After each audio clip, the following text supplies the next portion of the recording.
bé, el Mercat de Música Viva de Vic és el mercat estratègic de la música a Catalunya. Nosaltres, des del departament, estem treballant amb cadascuna de les, diguem-ne, disciplines artístiques, les arts escèniques, el teatre, la dansa, el circ, també la música, també el cinema, amb alguna sèrie d'esdeveniments que per nosaltres són clau, són estratègics per dues raons.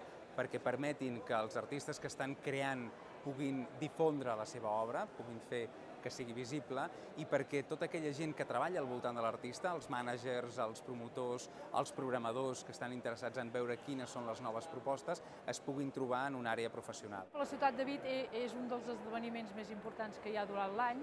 Vic és una ciutat de fires i n'organitzem unes 12 durant l'any, però aquesta és la cirereta de totes, és la que ens dona més vidilla, diguéssim, a la ciutat.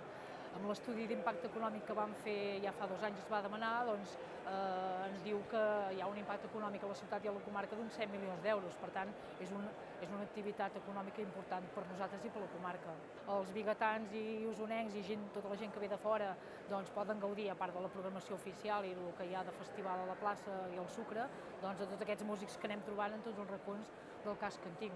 És una manera de passejar per la ciutat, els nostres carrers, aquests carrers que tenen tant encant, i anar trobant diferents músics que comencen el seu projecte.